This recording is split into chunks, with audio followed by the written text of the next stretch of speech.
Mateus 12, 33 e 34, diz assim o texto: E fazei a árvore boa e o seu fruto bom, ou a árvore má e o seu fruto mau, porque pelo fruto se conhece a árvore. Verso 34: Raça de víboras, não podeis falar coisas boas sendo vocês maus, porque a boca fala do que está cheio o coração. Só até aí, irmãos. Louvado seja Deus por essa palavra. Hoje nós vivemos, louvado seja Deus por isso, uma enxurrada de grandes pregadores que têm se levantado e ensinado à igreja princípios corretos, uma vida de adoração e temor a Deus, como devemos andar, em quais são os princípios que a igreja deve andar e seguir, louvado seja Deus por esses grandes homens. Mas me parece que esse assunto que eu quero abordar esta noite aqui é um assunto que é pouco falado. É falado, mas não é falado com tanta frequência, sobre o poder das nossas palavras. Realmente aqui eu preciso adiantar para vocês que as nossas palavras têm poder, mas não como alguns pregadores hoje têm ensinado, Ela pode atualizar ou mudar os planos do Senhor. Nossas palavras têm muito poder para denunciar o que governa o nosso coração, o que está dentro do nosso coração. Veja, no versículo 33, a gente leu, Jesus diz lá: a árvore boa ela vai produzir bom fruto, a árvore ruim ela vai dar fruto ruim, pois a árvore boa é conhecida exatamente pelo fruto que ela produz. É bom a gente notar, irmãos, que qualquer galho, qualquer árvore que você olha, o galho que está nela, ele frutifica e produz suas folhas e dá belos frutos, porque ele recebe da árvore seiva, ele recebe da árvore vida. E seria impossível se esse galho tivesse uma outra hora cortado e lançado fora, porque esse galho não recebe mais seiva e não recebe mais vida. Aliás, Jesus vai relatar isso em João capítulo 15. No capítulo 15 de João, eu vou ler o texto para vocês, no versículo 4, Jesus vai dizer lá assim: permaneceis em mim, e eu permanecerei em vós. Veja, ele diz aqui: nenhum ramo pode produzir fruto por si mesmo. Só essa palavra de Jesus, ela destrói o pelagianismo, exatamente porque ela nos mostra aqui a total incapacidade de qualquer ser humano distante de Deus fazer qualquer coisa boa por si só. Jesus está dizendo aqui que para que esse homem, essa mulher, essa pessoa possa agora produzir bons frutos, essa pessoa precisa estar exatamente enxertado, estar nele. Porque agora, estando em Cristo, por meio da fé, esse crente recebe seiva, ele recebe vida, e agora ele começa a produzir bons frutos, e esse galho começa a dar boas folhas e passa a ser aparente, bonito. E ele continua dizendo: se vocês não estiverem ligados à videira, vós igualmente não podeis dar fruto por vocês mesmos. Olha que Jesus novamente enfatiza aqui a incapacidade do homem de produzir bons frutos. Ele diz: vocês não podem produzir bons frutos por suas próprias forças. Vocês são incapazes de fazer isso. Vocês não têm esse poder. E ele continua: se vocês não permanecerem unidos a mim. No verso 5 ele vai dizer: eu sou a videira. Veja, Jesus, irmãos, ele não é só a raiz de uma árvore, ele é a árvore toda. E o crente, uma vez enxertado na oliveira, passa agora a receber vida que a árvore, que é Jesus, gera nele. A pessoa distante do Senhor é incapaz de produzir esse fruto. Por quê? Porque ela não recebe vida, ela não recebe seiva. E a única maneira dessa pessoa estar em Jesus é por meio da fé, por meio do seu sacrifício. Cristo conquista alguns direitos com o seu sacrifício, e agora esse galho, esse ramo enxertado na oliveira, começa a produzir bons frutos, porque Jesus conquista direitos que ele distribui a estes que por meio da fé se arrependem e crescem enxertados. Então veja, distante de Cristo nós somos incapazes de produzir frutos bons, e perto dele, enxertado nele, agora somos capazes por causa da força e do poder e da graça que o Senhor gera e produz em nós. Ele termina o versículo 5 com uma frase extremamente poderosa, que diz: porque sem mim vocês não podem fazer nada. Veja, irmão, Jesus não diz assim, ó, sem mim vocês podem fazer algumas coisas. Ele não diz aqui, sem mim vocês podem fazer coisas com dificuldades. Jesus diz aqui, sem mim vocês não podem fazer nada. A ideia de uma total incapacidade do ser humano de produzir qualquer coisa boa, em qualquer sentido espiritual, se essa pessoa estiver distante do Senhor. Veja, somos ramos, enxertados na oliveira, recebemos vida e agora somos capazes de produzir bons frutos. Tendo isso em mente, irmãos, vamos para o versículo de número 34. O verso 34 vai dizer: a boca fala o que há de abundância no coração. Talvez você lembre esses textos, você fala assim, Rodrigo, mas como esses textos se interligam aqui? Porque nós temos no versículo 33 Jesus falando de árvore, de ramo, de fruto, e agora Jesus vai falar de boca, de palavra, de coração. Esses textos, irmãos, estão completamente, perfeitamente interligados um com o outro. As palavras que um crente ou que uma pessoa fala evidenciam a qualidade do fruto que ela produz. Veja, uma pessoa, quanto mais perto está do seu Senhor, quanto mais perto e próximo está do seu Deus, ela vai ter mais prazer, e isso é automático, de falar de coisas que pertencem ao reino celestial, ao reino do Senhor. Essa pessoa próxima de Deus, isso se dá por meio de uma vida de comunhão, de uma vida de oração. Essa pessoa agora ela tem prazer de conversar sobre as Escrituras. Ela tem prazer de falar sobre a palavra de Deus. Ela tem prazer de estar em comunhão com irmãos que têm os mesmos objetivos e propósitos que ela. Mas o oposto disso, irmãos, também é verdade. Uma pessoa distante do Senhor, distante de Deus, aliás, esse é um dos sinais que evidenciam o afastamento de um crente do seu Senhor. Uma pessoa distante de Deus, ela perde o interesse de falar e conversar ou fazer qualquer coisa que envolva o reino de Deus, o reino dos céus. Vamos dar um exemplo prático aqui, irmãos. Pegamos um ímpio, alguém que não teme a Deus, que não ama o Senhor. Essa pessoa fala do que, irmãos? Bebida, droga, lascívia, prostituição, futebol, jogos e qualquer outra coisa que envolva esse tipo de coisa. Quem essa pessoa vai procurar, irmãos? O pastor para ter esse tipo de conversa? O diácono, o presbítero, ou alguém que ama o Senhor e ama a Deus? Obviamente que essa pessoa vai procurar quem? Pessoas que têm os mesmos objetivos e propósitos que estão dentro do seu coração. Aliás, esse, como eu disse para vocês no início, é um sinal que uma pessoa está se afastando de Deus. Veja, outrora ela tinha prazer de falar das coisas de Deus, prazer de conversar das Escrituras, ela passava horas com irmãos que amavam as Escrituras, ela tinha prazer de falar desses assuntos celestiais, do reino de Deus, da vida de Jesus, de uma vida de comunhão, de uma vida de santidade, e agora ela perde esses interesses, e o que ela faz?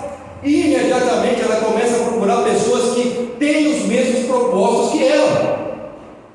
Ela já não anda mais com crentes. Ela já não tem prazer mais de vir à igreja louvar o Senhor.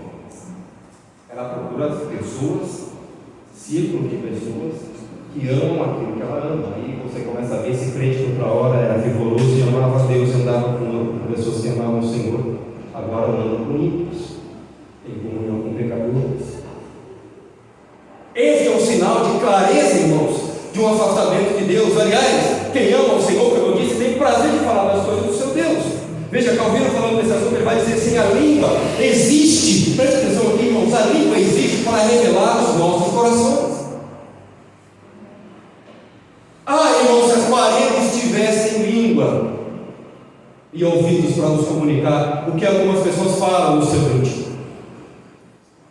Nós vivemos hoje um cenário, irmãos, em que nós temos crentes que frequentam as nossas reuniões, cantam hinos de adoração como cantamos aqui, exaltam o nome de Deus por meio dos seus louvores nas congregações, participam de toda a liturgia do culto, são dizimistas e ofertantes, se esforçam para fazer as coisas do Senhor, mas quando vão para a sua casa, no seu íntimo, com a sua esposa, com o seu marido, com o seu pai, com a sua mãe, são verdadeiros demônios dentro da sua casa.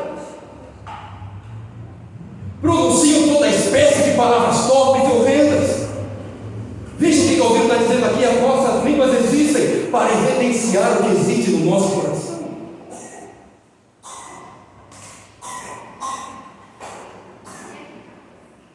E ele prossegue, irmãos. Calvino diz assim: de fato, quaisquer que sejam os recantos escondidos e tortos que possam existir no coração do homem, e qualquer que sejam os surpreendentes artifícios que essas pessoas façam para esconder isso que está no seu coração,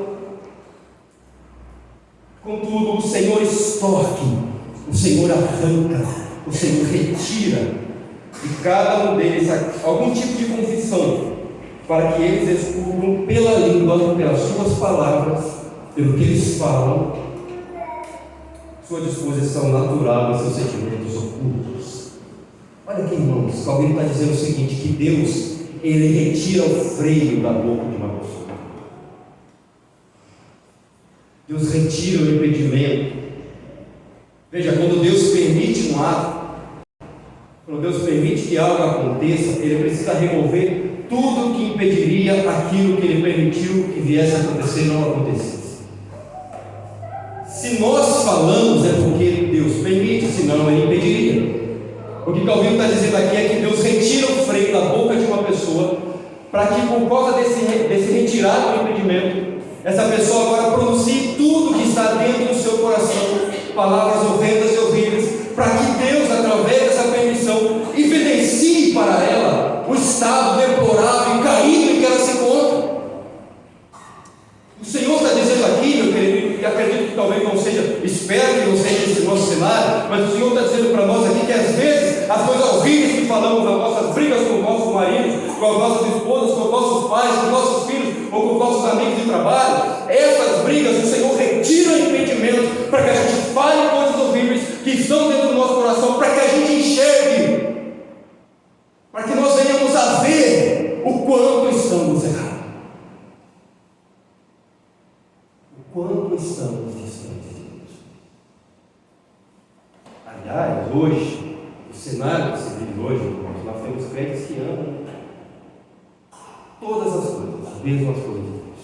O crente hoje conhece a escalação do Palmeiras, a escalação do Corinthians, a escalação do São Paulo, o árbitro que apitou, tem prazer de falar dessas coisas, conhece sobre o juiz que apitou aquela partida, ele conhece, tem prazer de falar todo esse tipo de coisa, do cabelo da fulana, do vestido da ciclana, daquilo outro, ela sente prazer nessas coisas, ela gosta disso, mas quando é sobre as coisas de Deus, sobre a palavra do Senhor, ela sente desprazer, ela não se envolve nessas coisas, ela tem prazer de falar qualquer espécie de assunto, qualquer outra coisa, mas coisas relacionadas à palavra de Deus, à sua santidade, uma vida de comunhão, às Escrituras. Ela perde tempo e hora na frente do Facebook, WhatsApp, na frente da televisão, na frente de livros seculares, mas na palavra de Deus, ou nas coisas relacionadas ao reino do Senhor, essa pessoa não sente prazer. Veja o que Jesus está dizendo para nós, o que Calvino disse aqui, que a boca fala o que há de abundância no coração. Calvino está dizendo aqui que a língua existe para revelar o que existe dentro de nós.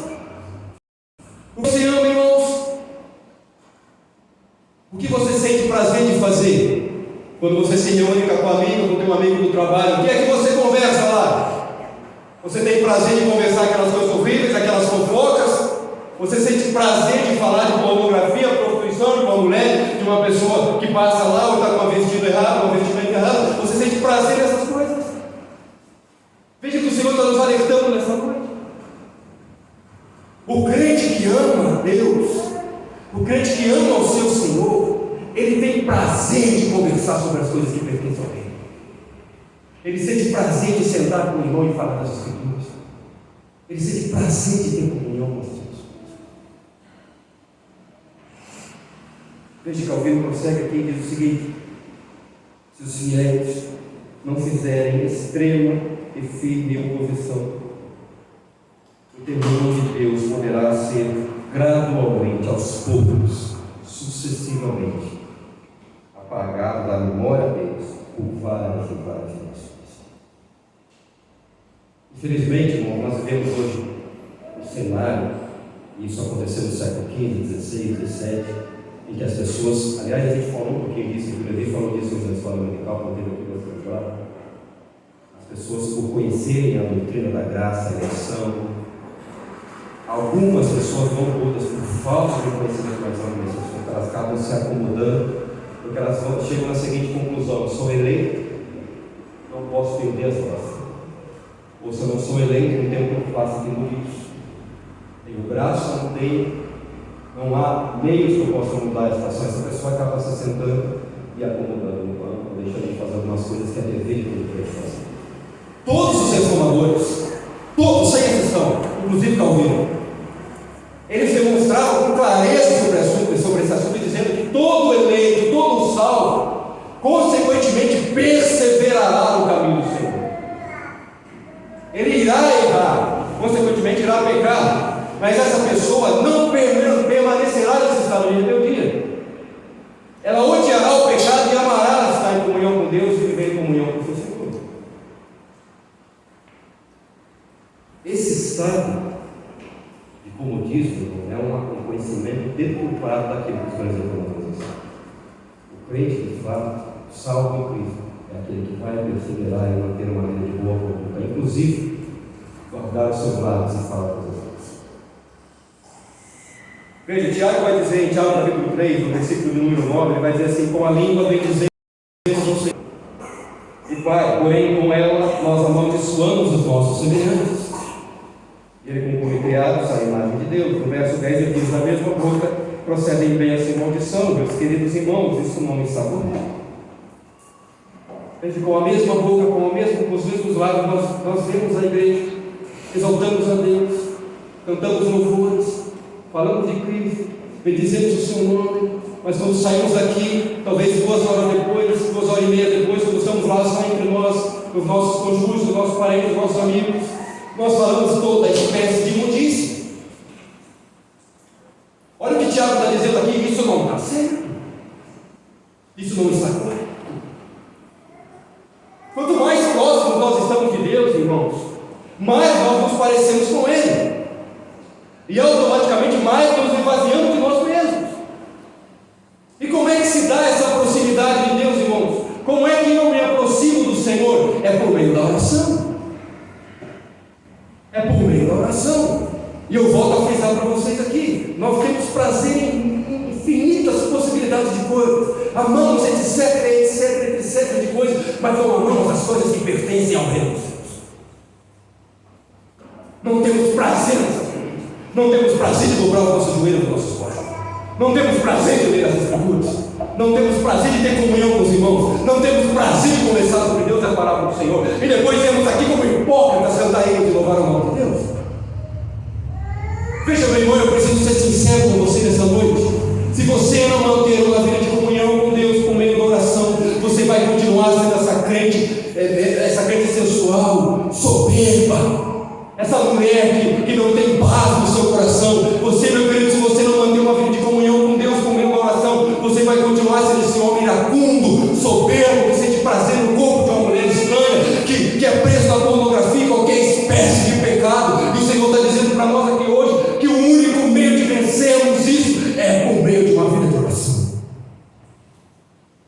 Ah, mas Rodrigo, eu tenho tanto compromisso, Rodrigo, tem tanta coisa para eu fazer. Puxa vida, eu tenho que dividir o meu tempo. Olha, chega para Deus as pessoas e falam assim hoje, irmãos: ah, Senhor, eu tenho que dividir meu tempo com tantas coisas, e sobrar tempo para o Senhor eu dou. Eu tenho que dividir tempo com o WhatsApp, tempo com o Facebook, tempo com o Instagram, eu tenho que postar os meus status, a minha vida lá, tenho que trabalhar, começar do meu serviço com as pessoas que eu trabalho. Ah, eu tenho que fazer tanta coisa, Senhor. Se sobrar tempo, eu falo contigo.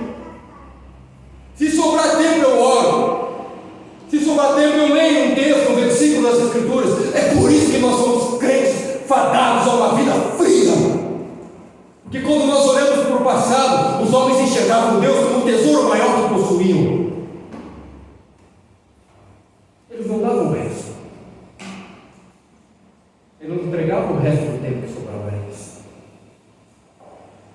Eles davam as primícias. As primícias. John Wesley, certa feita, ele disse assim: eu não aceito que os pássaros louvam o Senhor antes que o cantor exalte a Deus. É assim que eles levantam, eu levanto as pássaros.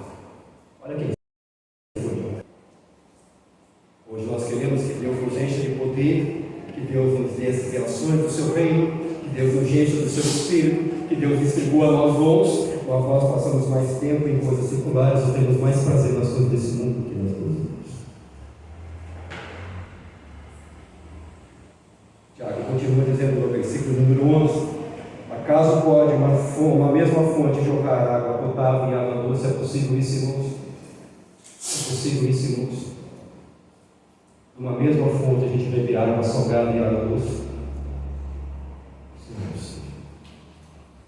Então não é certo que nós, na casa do Senhor, louvamos o seu nome, nos nossos lares, na nossa casa, proferimos toda espécie de palavras horríveis. Isso não é correto.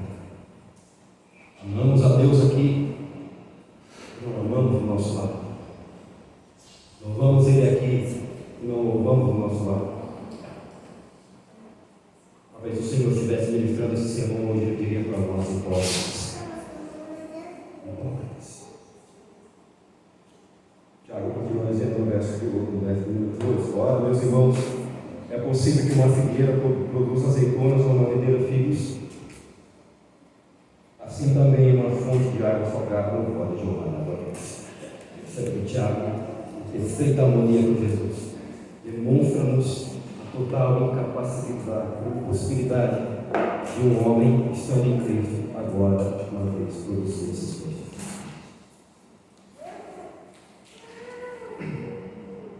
Mas o que é que a gente tem que falar, irmãos? O que é que a gente deve pronunciar? Veja, Paulo, de uma maneira extremamente louvável, em Efésios capítulo 4, versículo 29, ele vai dizer assim: não saia da vossa boca nenhuma palavra torpe.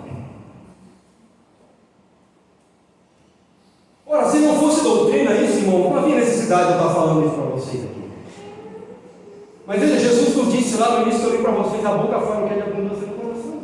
Tiago exclamou isso aqui agora para nós. Agora veja o que Paulo está dizendo: não saia da vossa boca nenhuma palavra torpe. Por quê? Porque o que a gente fala evidencia quem governa o nosso coração. Quem tem governado o seu coração? Quais são as espécies de conversação que você tem? Paulo continua dizendo aqui: mas somente a que seja útil para a edificação, de acordo com a necessidade, a fim de que comunique graça aos que ouvem. Aí eu pergunto para vocês, irmãos, o que é que, por meio das coisas que nós falamos, vai edificar e comunicar graça? É do pneuzinho da irmã que está sentada do nosso lado? É do vestido que a fulana foi trabalhar naquela tarde, naquele dia? Isso vai edificar e produzir graça para ele melhorar? É de uma mulher que passou com a roupa apertada, você pensou e falou do seu amigo? Essas coisas vão produzir graça e edificar alguém, irmãos? O que é que vai produzir graça e edificar alguém? A palavra de Deus. Qual deve ser o comportamento do crente no seu trabalho? Por meio das suas palavras? Palavras que edificam, palavras que louvam o nome do seu Senhor. Como é que deve ser o comportamento do crente na sua casa? Com seu cônjuge, com seu pai, com sua mãe, com seu marido, com seus filhos? Palavras que exaltam e louvam o Senhor. Mas, Rodrigo, situações horríveis acontecem e ali eu fico completamente descontrolado. Veja o que a gente citou aqui de Calvino. Deus retirou o freio. Qual é o propósito disso, irmãos? Para denunciar o que está dentro do seu coração.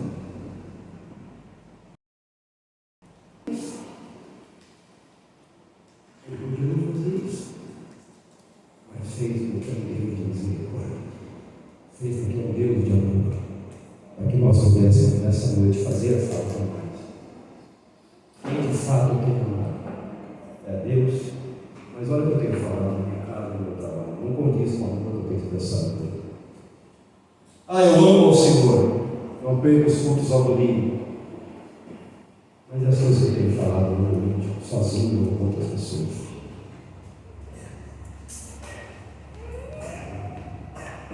Em Mateus capítulo 7, versículo 16,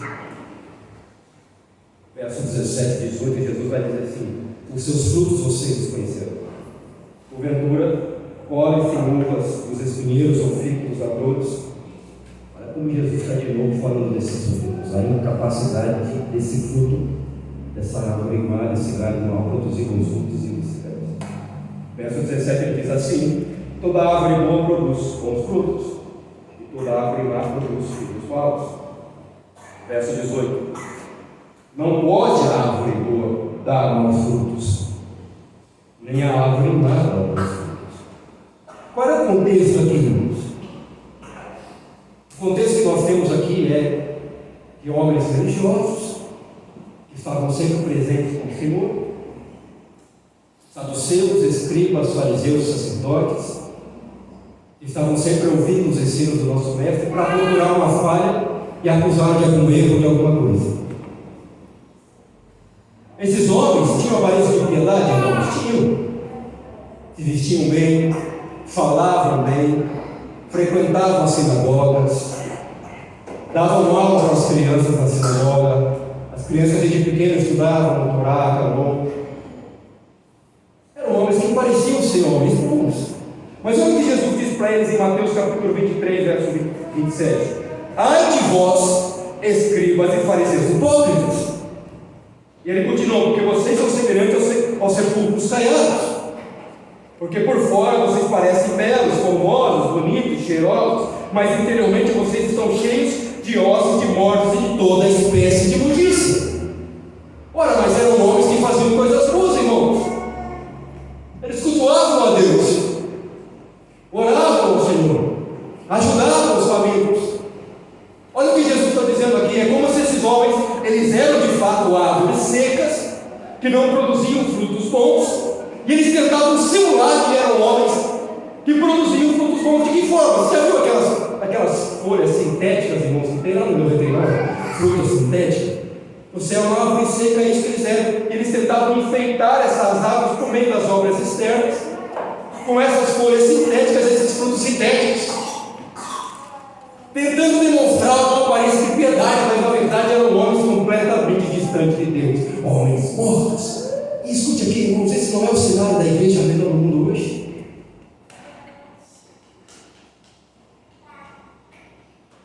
Nós estamos cheios de pessoas na casa de Deus, que frequentam os cultos, conhecem as doutrinas, professaram fé, são dizimistas, são ofertantes, contribuem de alguma forma para fazer as coisas de Deus, estão dispostos sempre que o pastor chama, que o presbítero chama. Nós temos presbíteros, talvez diáconos, pastores, que fazem coisas boas externas, mas fazem pelas motivações erradas.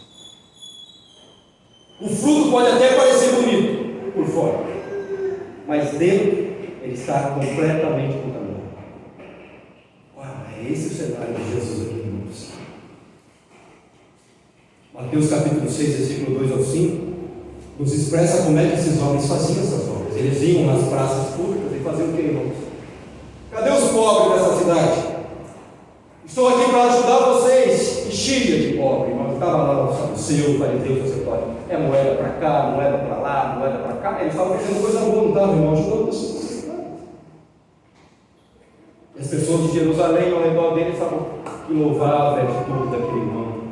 Que bonito, o Rodrigo está todo domingo no culto. Puxa vida, o Rodrigo é aprovado. Olha lá, o Rodrigo é isso, o Rodrigo é aquilo. Mas as motivações eram erradas. Não era para nada. No verso 5, Jesus vai dizer a mesma coisa. Eles iam orar e o que eles faziam? Não era. Eles faziam para evidenciar suas atitudes, de modo que todos notassem que eles são homens tementes, oradores, falavam bem, mas a intenção era qual? Ser exaltado pelos homens, serem glorificados pelos homens. E esse é o nosso cenário, irmãos. Nós temos cheios de pessoas assim ao redor das igrejas do nosso Brasil e do mundo todo. Pessoas que estão sempre dispostas a trabalhar no reino de Deus, mas as motivações são erradas.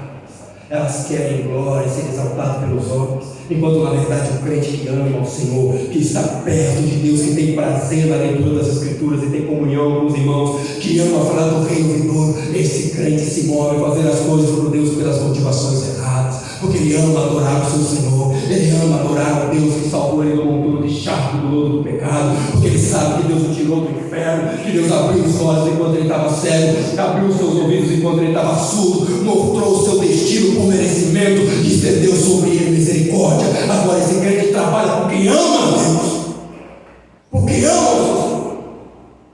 Não é para agradar o pastor Fábio ou qualquer outro irmão da igreja, é para glorificar ao Deus que tirou ele do pecado. Qual tem sido as nossas motivações, irmãos? Louvar a Deus ou o homem? A Deus ou o homem? Você faz para que o pastor Fábio não fique chateado com você, porque você não consegue.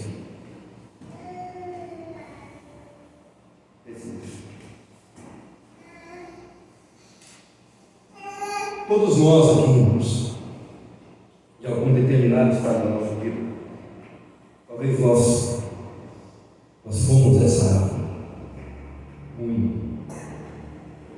Efésios capítulo 2 vai nos dizer que, pela nossa natureza, todos estávamos destinados a ir. Deus é justo, ama a justiça, e não compactua com o pecado, e precisava punir o pecado severo. Se permanecêssemos naquele estado, compartilharíamos da ira justa de Deus sobre aqueles que permanecem em desobediência ao Senhor. Nós éramos árvores ruins, cheias de ódio, carregados de rancor, desprazer pela vida, depressão, angústia da nossa alma. E talvez, querido, talvez alguns de vocês aqui estejam nesse estado. Ódio no seu coração, inveja, porfia e simulações que são frutos da carne, relatado pelo apóstolo Paulo lá em Gálatas capítulo 5.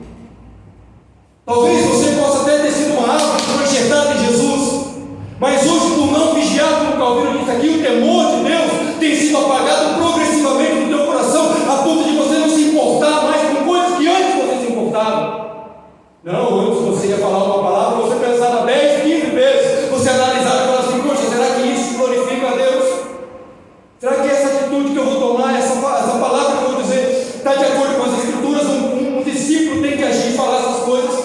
E você media as suas palavras, guardava os seus lábios. Hoje não, você pronuncia toda espécie de palavras torpes e não pensa para falar. Talvez esse seja o seu estado, irmãos.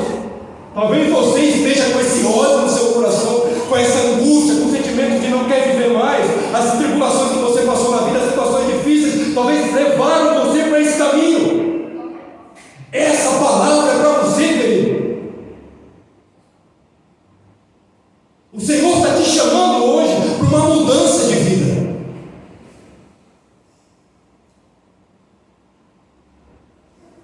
Chega dessa vida errônea e pecadora, irmãos. Até quando você vai viver com esse descompromisso com Deus? Eu não estou falando com a instituição presbiteriana, eu estou falando com Deus. Até quando você vai permanecer sendo esse homem iracundo, cheio de raiva, essa mulher soberba? Enquanto o Senhor quer te fazer um servo humilde, temente e fiel a Ele.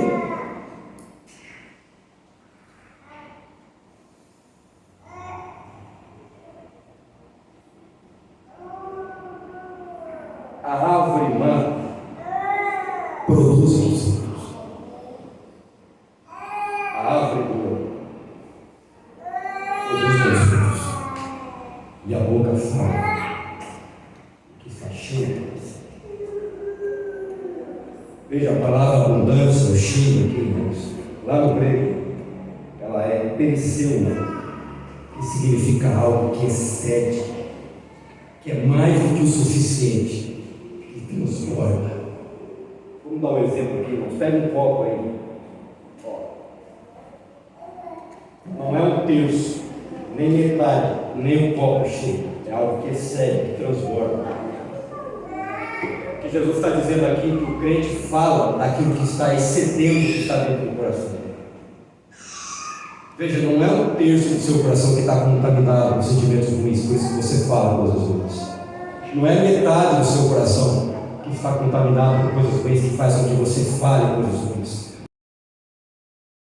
Não é transborda para além do coração. Aí a boca expressa, porque Deus remove o impedimento. Para quê, irmãos? Para mostrar o quanto você está distante de Deus.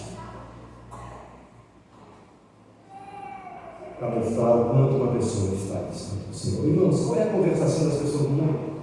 O que elas gostam de falar? O que elas sentem prazer, irmãos? Em Deus?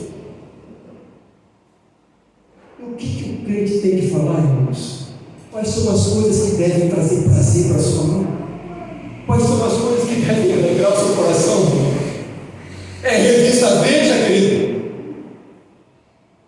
É o jornal da Globo? Ou é a palavra santa do Deus que nós servimos? Ou é a comunhão com os santos? Ou é pregar o evangelho ao caído ou perdido? Ou é anunciar as boas novas do reino de Deus? O crente, quanto mais próximo está do seu Senhor, mais prazer ele tem nas coisas de Deus.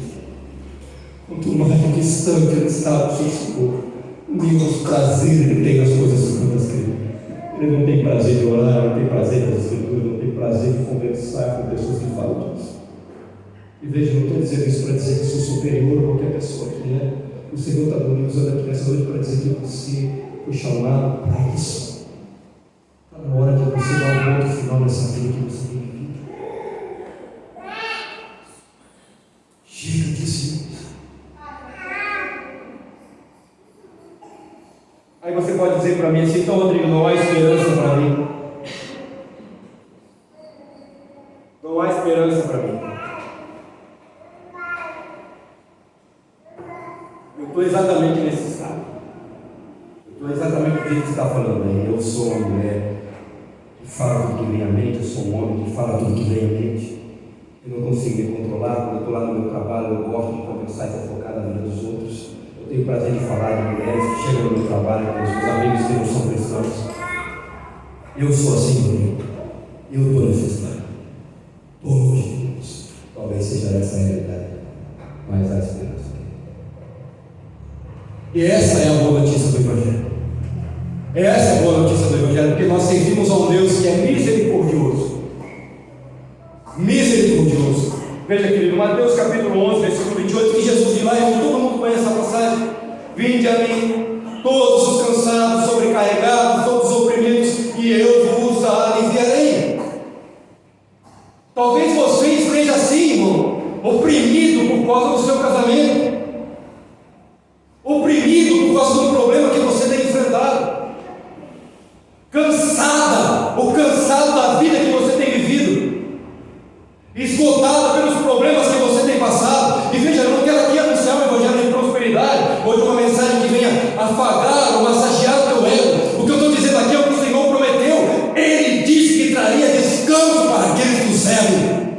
Não é eu que digo isso, irmãos. Foi Cristo que disse: venham a mim os cansados, oprimidos, e eu vos aliviarei. Você está cansado, querido, da vida horrível que você tem vivido? O teu casamento não está legal? As coisas que você vive e faz são horríveis aos olhos do Senhor, e o Senhor está fazendo você entender isso. Não há esperança para você. O Senhor está dizendo: há esperança. Essa mensagem é para você. Você está cansado? Venha. Corra a mim, e eu te darei descanso. Eu te darei alívio. É Cristo que sara nossas feridas, irmãos. Talvez você tenha tentado todos esses anos, tentado resolver esses problemas pela força do seu braço. E olha como é que está a sua vida aí. Você permanece iracundo, soberbo, tem prazer nas coisas do mundo e não tem prazer nas coisas de Deus. Está na hora da gente fazer aquilo que o Senhor está nos dizendo aqui. Deixa Ele retirar esse fardo pesado. Deixa Ele tirar essa opressão. Está na hora da gente ouvir a voz do Senhor e obedecer. Você está cansado, irmão? Você se sente oprimido? O pecado tem te dominado, a sua língua não para dentro da sua boca. Você não aguenta mais a vida que você vive. Que bom que você sente assim, querido, pois o Senhor te chama para uma nova vida. Que bom que você se sente assim. Duro seria se você não se sentisse incomodado com a situação. Difícil seria se você tivesse prazer no pecado.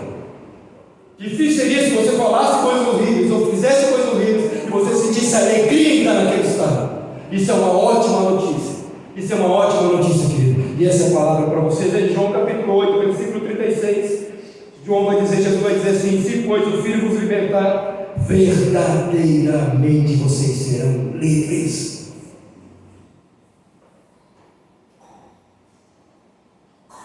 Se o Filho vos libertar, verdadeiramente vocês serão livres. O único que tem poder para tirar você dessa situação horrível que você se encontra é o Filho de Deus. É o Filho de Deus. Talvez esteja no momento, meu irmão, minha irmã, que você sair desse culto hoje, chegar na tua casa, ter uma conversa com o seu cônjuge, com o seu marido, com o teu pai, com a tua mãe, com os teus filhos, e dizer: a partir de hoje, na minha casa não reina mais nenhuma palavra horrível. Da minha boca não sai mais nenhuma palavra horrível, que o Senhor chamou para isso. Na hora da gente assumir esse compromisso com Deus. Se de fato você quer ser uma mulher, um homem temente, cheio do Espírito Santo, é hora de deixarmos essas coisas hoje. O Senhor é o único que pode nos fazer liberdade de fato. Não é você. Olha o que a gente leu no começo. O galho mostra no ramo é incapaz de produzir coisas boas. Mas perto do ramo, ele é nutrido com vida e com graça e os meios necessários para que essa pessoa venha a Deus. Veja o que João nos diz aqui, irmãos. Distante de Cristo, somos incapazes, quer dizer, somos escravos do pecado, do mal, do ódio, das mágoas, da dor e do sofrimento. Talvez esses sentimentos que você tem sentido evidenciem com clareza quais são os frutos que você tem produzido. Talvez tenha mostrado o quão distante você está do Senhor, porque essas coisas imperam e governam o seu coração. E Cristo é o único que pode, de fato, te dar liberdade de verdade. Você está preso em uma gaiola, sem asas para voar. Ele quer restaurar suas asas e te libertar dessa gaiola. Você está disposto a segui-lo e amá-lo? O Senhor quer retirar você dessa situação. Você está disposto a obedecer? Você está disposto a assumir esse compromisso com Deus? Está disposto a deixar esses maus costumes, esses maus hábitos, e agora viver uma vida diferente daquilo que você vivia? Se sim, meu Deus, eu não tenho dúvidas que hoje essas coisas começam a mudar na sua vida.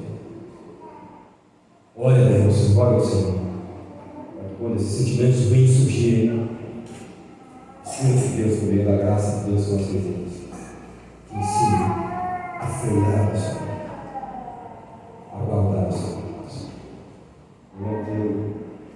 Eu termino essa mensagem em João capítulo 10, verso 10, diz: o ladrão não vem senão a roubar, a matar e a destruir. Mas eu vim para que tenha vida e a tenha com abundância. Nós estávamos mortos e Jesus nos deu vida. Estávamos caídos e distantes do Senhor e fomos nutridos pela sede e pela vida que Ele tem nos dado. Espero que a partir de hoje, como Paulo nos aconselhou, nós mantenhamos vigilância nesses pequenos detalhes, que são aquelas pequenas frestas lá no muro de ervas que devem ser tapadas. O muro da vida do crente não pode ter buraco, ele deve tapar todos os furos. Talvez seja esse que tem impedido você de desfrutar de uma vida mais comunhão com Deus. Amém? Deus abençoe, irmãos.